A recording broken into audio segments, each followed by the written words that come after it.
Hello, everyone, and welcome to Girl Time Podcast. I am your host, Lanisha Huggins. Every single week, you guys, I am super excited about every guest that come on, but this time, I am super pumped that I have my really good friend, Candance Jackson, who is from Indianapolis and is a makeup artist. She's an esthetician.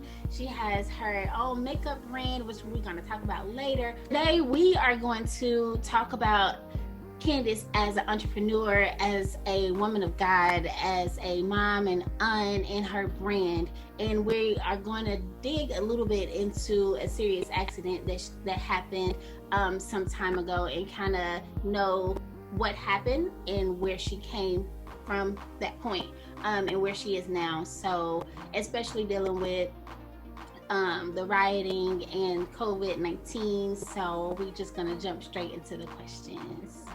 But I am so excited for you guys to get to know Candance because she is a great role model. She is a wonderful mother, a wonderful aunt, and just all around great person. So everyone, if you can help me welcome Candance Jackson. Hi, everyone. Thank you so much for having me. Oh, no problem. April 22nd, 2011, I was watching your video and I absolutely loved it. But you were involved in a serious accident. Can you tell us a little bit about what happened? So yes, I was coming home from school. It was Good Friday. So I was coming home from Ball State to come to Indianapolis. And, you know, like soon after I got on the highway, I was hit by a semi truck. So it was a pretty serious, so that's a road that I drove thousands of times, I felt like, but it was like in a matter of seconds, literally my life was turned upside down and my vehicle flipped like 3 to 4 times. I was thrown out of the back window. I had serious head trauma, and things like that. I had to go through like therapy to learn how to walk again and just surgeries to remove glass and all kinds of things. But it was an amazing, eye-opening experience for me as far as humility and as far as God's plan for my life, because you know, I went through a stage of depression with identifying with different physical changes and, you know, losing job opportunities and stuff like that. But what I was able to experience after all that happened was just the recovery. Like, you know, there's a song that says, I will recover it all. Yes. I recovered it all. And I came back and I was able to see the beauty in something that I just did as a pastime, which was makeup. I started to start a career in that. And I was able to heal through utilizing makeup services, and I wanted to be able to provide that to other people, that same type of confidence restoration and just happiness. So it's a lot into it, but you know, I always tell people the worst of situations always end up to become the best. So if you can endure, just hold on tight. There's gonna be better to come. So as a makeup artist, how long before your accident happened, how long were you a makeup artist? So before the accident, I just played in makeup. So, you know, at school, you know, parties, if there are fashion shows going on, I would volunteer my services. So I was going for my master's degree in IT at the time. So I had no idea about makeup artistry as a career. But I ended up applying to hundreds of jobs. And because of the gap in employment, I did not get any opportunity. The one job that hired me was MAC Cosmetics, which was something I was like, oh, I'll just do this for fun. But then when I got in there, I was like, this is just so much fun and it's so rewarding. So I kind of stayed there.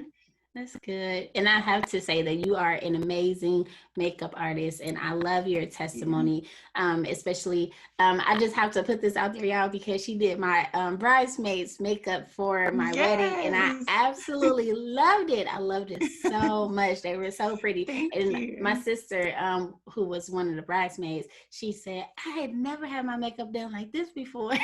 Oh, I so appreciate it. Yeah, I loved that experience and I was so honored that you, you know, choose me to be a part of your big day. So yeah, I loved it. Yes, I had to. I'm like,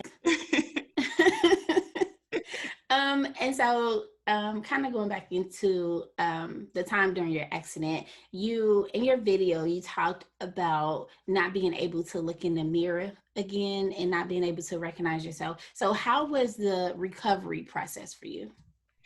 It was long Like, okay, so initially after the accident, I hadn't seen myself. So, my whole family rushed down to Muncie, well, up to Muncie to see me. And I hadn't seen myself. I didn't know what I looked like. They had to cut, I had extensions. They had to cut it all off so that they could get to the trauma area, which was in the front of my hair. And I still have a hard time growing hair in that same area, but it was just a complete transition. So I gained weight because, with the medicine and not being able to be active, I had to physically learn to walk again. And then when I finally did see myself, it scared me because I'm like, I don't even know who this person is. And it was just like a movie to me, like the swelling that was in my face. It was scary to me. So that whole recovery process with the physical part, I mean, it took years to get back to where I felt confident. I would not want to go out and see people. I'm like, oh, I don't want to run into anybody from school or things like that. So it took me a couple of years to get back to a point where I felt confident and I felt like, okay, I can do this. I can get back in the world. But it definitely, you don't really, of course, I don't consider myself to be a vain person and nobody really does, but you just take for granted sometimes the simple things. Like with losing hair, I wasn't able to comfortably wear wigs. And I never went through a time where my hair was like the big chop. So having that short hair, and then I couldn't wear wigs because it was too tight on my head, and then couldn't wear scarves because they were uncomfortable. So it was just, to me, a whole new world. But it was good because you learn who you are without physical limitations. So, I mean, I don't want anyone to ever have to go through that. But if you do go through something similar, to know that you're not defined by how you look is just a gift from God, really, who you are and your appearance, but it doesn't make you or break you. That's good. And that is something that you show to women that you do makeup for also. Yeah, with makeup, it's so rewarding because I'll get ladies who've never worn it before, and they might have certain stigmas about themselves, like, oh, my lips are too big, I can't wear a lip color, or my skin is too fair, my nose is too broad, all of those things. And I get to work through that with them. And some of them are returning clients, and I see the growth and the confidence, and in a matter of an hour, you see a whole transformation that may not be super dramatic. They still look like themselves, but just to enhance and to kind of appreciate the things that God gave them, that really means the most to me. Yes. I feel that. That's amazing. Was there a point in your life where you felt like, I know you kind of talked about this, but was there a point in your life where you felt like you wanted to kind of give up, but what kept you motivated is my question. Yeah, there, during that time where I was looking for work, that was really discouraging because during this recovery period, I moved back home with my parents.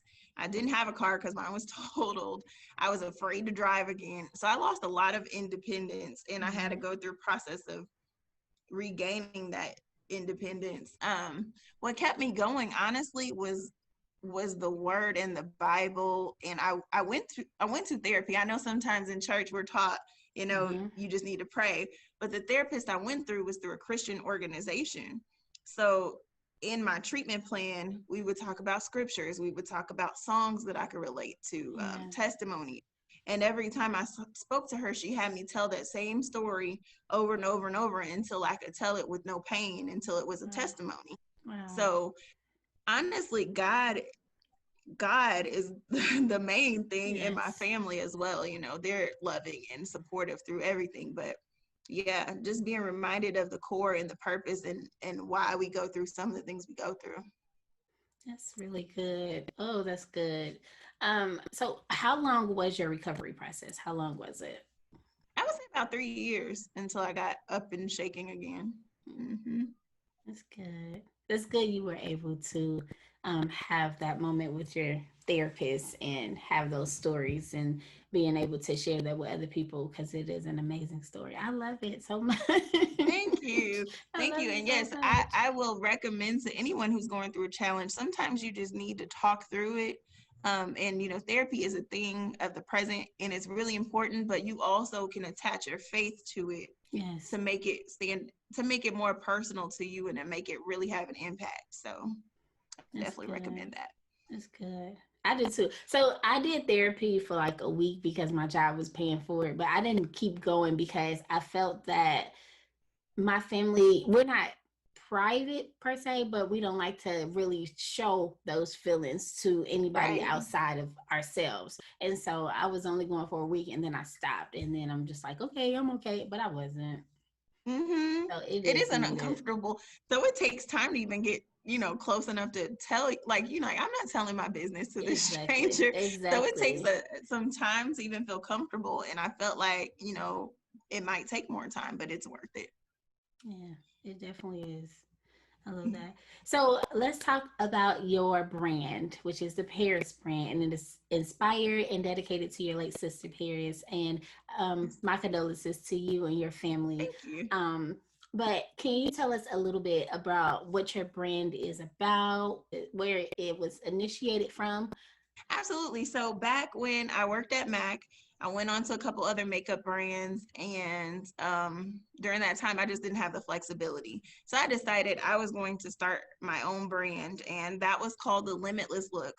And our mantra was the freedom to be and the audacity to become limitless. Mm-hmm. And that was a team effort with my mother, who was a barber and hairstylist, and also supporting makeup artist, and my sister, who was a hairstylist. And we did weddings, such as your Mm-hmm. own, and we got to have a lot of good experiences. However, my sister unfortunately passed as a result of breast cancer in June of last year. So in 2019, it was a time of, I really wasn't into the makeup thing, but I Yeah. had clients still asking. So I would still try to do it. But my primary focus was my sister and her health and my Mm-hmm. family. So we kind of let the Limitless Look go.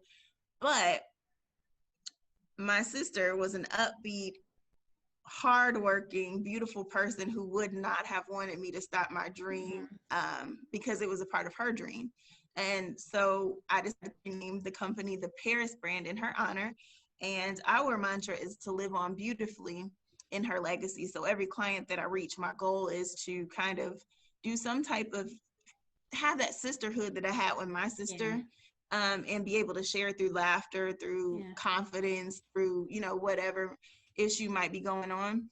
And so yeah, we've had to pivot because of the pandemic, but Mm-hmm. we started on January 27th of this year, which is my sister's birthday, in her Mm-hmm. honor, but we weren't able to physically open Yes. until here recently. So yeah, but we do makeup services, we do virtual makeup training. I sell skincare products and just a little bit of everything. We do event decor, like Mm-hmm. for graduations and special occasions. So yeah, and it's been a great way to help her legacy live on. To let her she has 3 children, to let them be Mm-hmm. a part of the design and planning process. It's been a Yes. great healing thing, and it's something that I plan to help to keep going so they can honor her legacy even more. That's wonderful. So, how is the virtual classes going? So yeah, they're going pretty well. So the last one I did was for Mother's Day. I did a series, and so we had a 3-part series for eyes, skin, and lips. Mm-hmm. So we're going to get ready. I offer all the time. You're able to schedule actually free, like your 30-minute consultation through the Mm. website. But I'm going to do another makeup series again, for the month of August. So Okay. yeah, but it works pretty well. It's just easy one-on-one, like what we're doing. You can come through Zoom or whatever method of communication you prefer. And we just talk through what you have, and I show you as we go. We do some one-on-one things, and it's pretty fun. I like it. That's good. So, during your classes, do like say if we were doing it right now, just for an Mhm. example, would I have my own makeup here, or would you give me a list of the makeup that I should have if I'm not sure what I need? Yeah, so it depends on your comfort level. What I always recommend is for people to bring what they have, because a lot of makeup is multi-purpose. Mm. So I am a fan of being frugal. So if you have some gold eyeshadow that you can use as the highlight on your cheekbone, we're gonna make that Yes. happen. So yeah, we start off with what you have, and then I can show you how to use it. And then some things that you just might not have, then we can talk about, my Okay. recommendations based on the price point too. That's good. That's good. So, when are you going to, well, if you know, when you're going to start scheduling meet in person classes? Now that I don't know yet. So I'm in a studio with a larger space, and I'm just trying to see how things go with the pandemic. But the whole intention was of getting a larger space was to do in-person classes. Now I'm completely open to do one-on-one in-person classes, but like the bigger ones, I don't know yet. But if anyone's interested in doing one-on-one in person, we can definitely schedule that as well. Yes. And so tell us a little bit about how we can find your classes. Yes, so you can visit us online at theparrisbrand.com, and Parris is spelled with 2 R's, so that's TheParrisBrand.com. And we're on Instagram at the Parris Brand, on Facebook, the Parris Brand is the name, and you can reach us there, or you could email, it's theparrisbrand@gmail.com. Pretty consistent across the board. But yeah, and I'm pretty much the primary point of contact. It'll be either myself or my mother or my nephew, who's our social media manager. But it's a family-owned business, so we'll get back to you and we'll treat you just like family. Good. How old is your nephew, the oldest one? He's 12. Oh, okay. And you put him to work already. That's good. Yes, I'm trying to help him, understand the business mindset. When he was younger, he used to help me wash brushes, but now he's older, he's not doing girl things, but that's fine. That's good. He likes Instagram, so we just integrated into what he does. Yes. So how is he adjusting to everything, especially with your brand? Yeah, it's been different for him because he's quiet and shy, but he's the oldest. So my sister had 3 boys. For him, I think he likes it, the business aspect of it, but it's been a transition. He's becoming a preteen. He's going through, changes. He's had to move. He lives with his dad now. And so we still always are going to have that nephew auntie bond that we've always had. So it's just been an interesting time. I think everything is just crazy, not only with the healing of what he's going through, but with the pandemic and school. And he's handling it pretty well though, but he's so quiet. You just have to know, you got that auntie instinct. You just know, okay, something's not right, or something is right. You could just tell. That's good. So as a mother, an educator, an esthetician, author, which we're going to talk about your book a little bit later, but having so many titles, how do you keep up with everything? So I'm random. So that's the thing. So when I started the Limitless Look, I was like, I don't want to just do one thing, because I'm not just a one-trick pony. Like, there's a lot of different things that we have that we could tap into, and I tried to apply that to everything I do. So the best way for me to do it is to kind of get goal oriented and write it down. That's the first thing. And to devote the same amount of energy to things based on their priority to me. So right now, my family is priority. So if I have to not be available for makeup for a couple days, that's okay. But yeah, just valuing your priorities and staying consistent to what's true to you. Because, we're always, some 9-to-5s are not really what we want to do, but we have to do them, to provide for our family. But if you can devote that attention and time to something that you might not even care about, then you deserve to devote some attention and time to something that you do care about. Yes. That's all. Yes. And that's something that I am learning right now, because I feel that with the business idea that I have and that I'm working on and trying to prosper in that, and also working a 9-to-5, I feel that like sometimes I put that job before this idea that I'm trying to like grow and stuff like that. But then I just gotta say, okay, I'm gonna wake up early, and I'm not a morning person, but I'm gonna wake up early. Right. I'm gonna wake up early, and I'm just gonna write or research or do something like that before I go to work. So that's definitely true. That's definitely true. Putting that energy. Yeah, it's hard to get into that mindset though, because you're like, oh, I gotta be at work. Like, I'm not a morning person either by any means. Yes. But you have to kind of sacrifice a little bit so that you can get to where you're wanting to go. But it's a progress. It's a work in progress for everybody. Yes. I have to say, I love your hair. Is it twisted? Yeah, it's twisted. for now. Cute. Thank you. You said Thank for you. now. Yeah. Yeah, I like to switch my hair a lot, but yep, that's how it is Yes. today. Cute. Now I want to talk about your book. It is called Your Mother is Your Home, and it is a poem for your boys. And I was reading it because you did a video that you posted, and I was just like, I love this so much. It's very simple, it's straight to the point, and it has that nurturing feeling to it. So where did the idea come from for your book?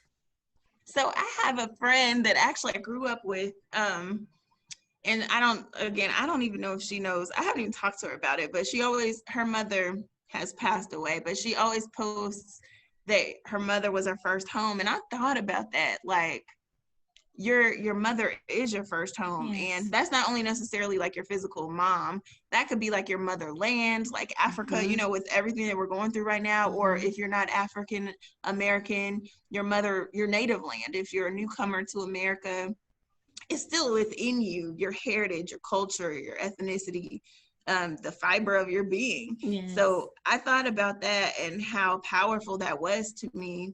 And I wrote this before my sister passed, for my son, but then I thought about it after she did pass away. I tell her sons all the time, like, you look just like your mom. Look at your smile. You remind me of her. You bully me like her. Like, they are their mother's children, which is a great thing. So even if they don't remember everything that they've experienced with her, they can carry the love that she had for them through what they're reminded along the way. So that's kind of what the idea is. Even if your mother is not gone, or even if, you know, that doesn't apply to you, there is a way that it does apply to almost everybody. That's good. So is this the first book that you have written? Yes, it is. It is. I'm working on one in dedication to my sister. Actually, she started 2 books, and so I'm working on finishing them.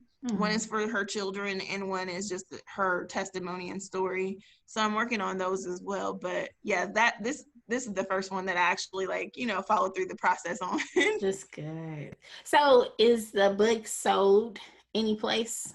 Not just yet. So I'm working on publishing with a friend of mine from VK Presses. So we're working on that. But I had a college classmate of ours, Taisha Bradley. She did the illustrations, and she's an amazing artist. And so that was really fun, having her, you know, match the photos to my words and going through that process. But it will be soon published, I'm hoping, by the fall. That's good. Well, I can't wait to get my hands on a copy. So I am really excited for you about that one. And so how have you been coping with COVID-19? COVID-19 has been crazy for me. So by day, I work in education, and honestly, the downtime, I needed it. It's kind of selfish to say, but, you know, I have a 2-year-old who, right in December had RSV, the respiratory virus, and he had pneumonia, and then he had the flu. Like, he had everything back to back. And I was so concerned with this childcare provider. So to be able to put that on pause and be able to be there physically for him and still be working, it was an adjustment, but totally necessary. So it's been an up and down challenge, because you just get to see there's a lot of challenges, like, you know, working in education, making sure that my students are educated, making sure that my children that I'm responsible for in real life are educated. And then, you know, trying to keep everybody safe and sane and get some structure. It was a process, but it's an everyday process, just praying that it goes away and that people are healed soon. Just because it's that fear is not a good thing. So I don't like to be fearful, but you have to be wise. You just can't be out here. So it's just kind of difficult. How about you? How have you been doing with it? I've been okay. I have been working.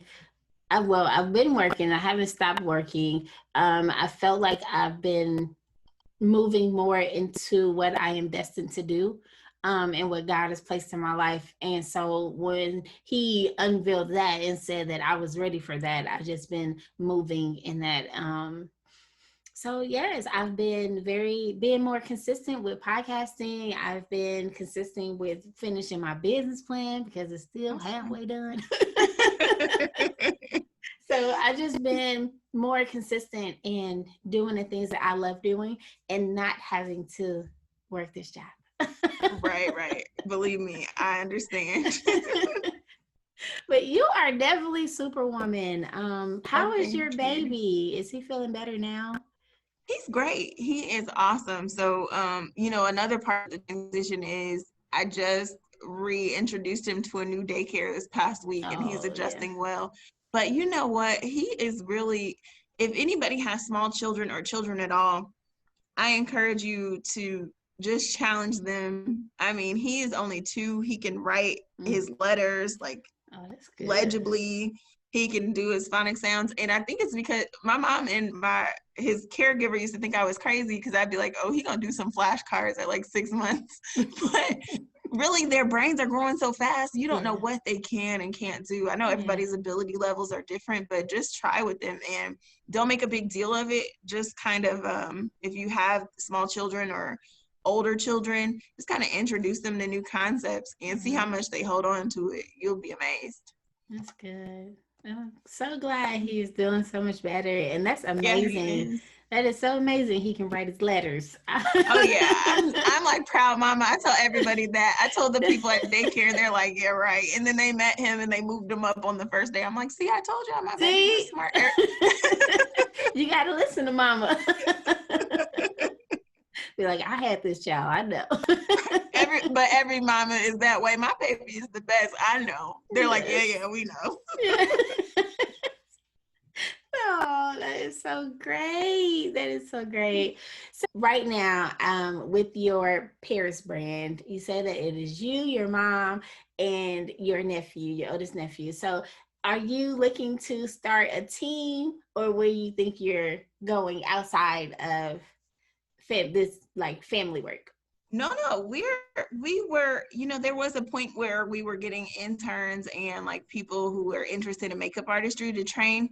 So we're going to have to go outside of family, but we're all, we're all a big family. So whoever we welcome in, they're going to be welcome on board too. But yeah, I'm thinking about adding a couple makeup artists, and especially in the space that I utilize to give an opportunity to young artists who might not have the money to be paying booth rent that's really heavy.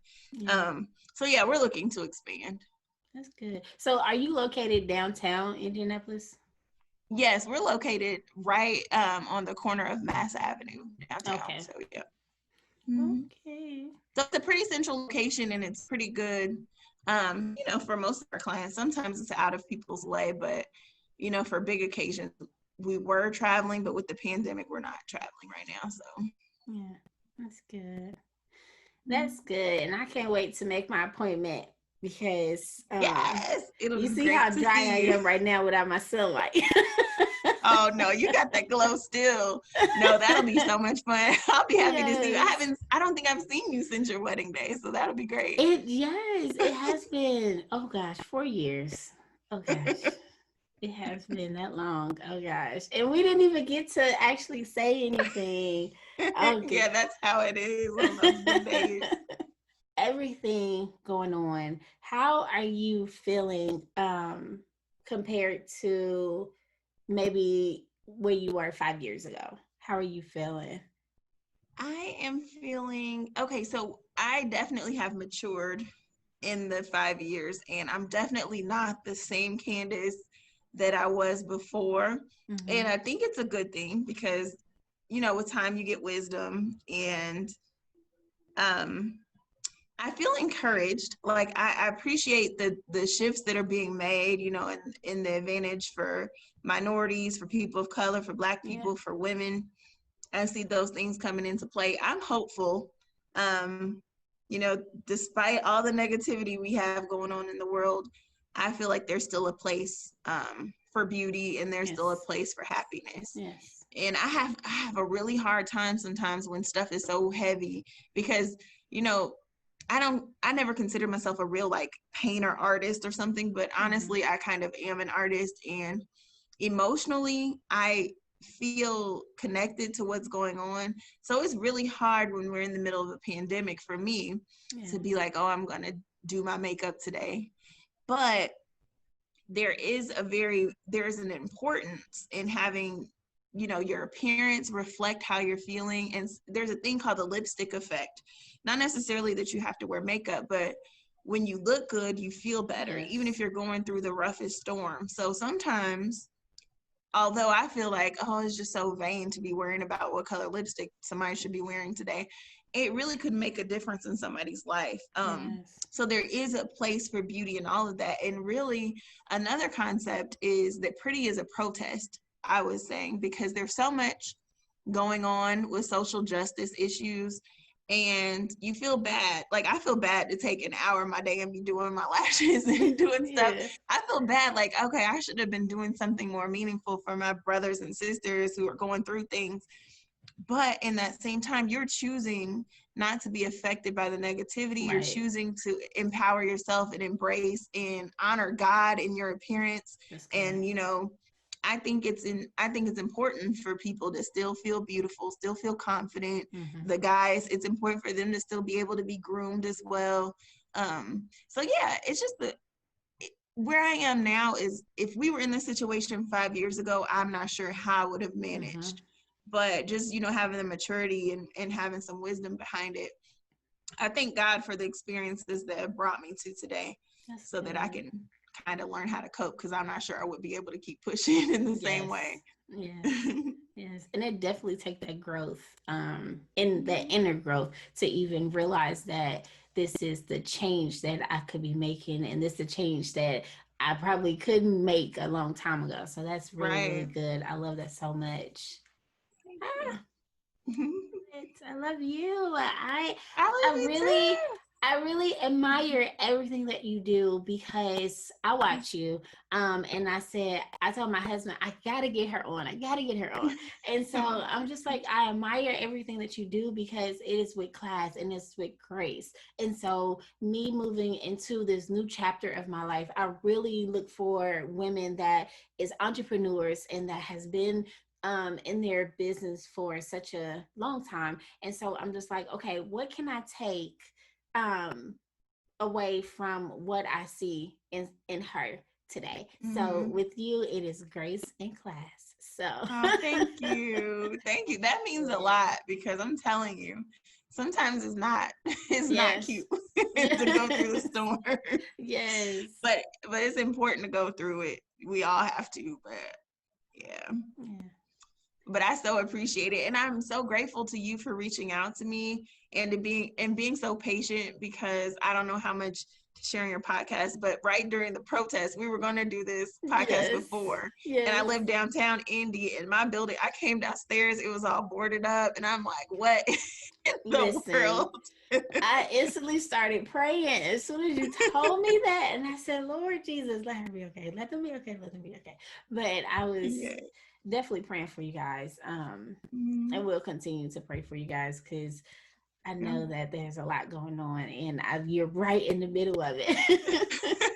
I was just so confused, but thank God everything was okay. But it's just alarming, to come downstairs with some kids and they don't know what's going on either, and see what's happening. I mean, and I understand there's a time and a place for everything, but that was just not something I was prepared to discuss or, deal with just yet.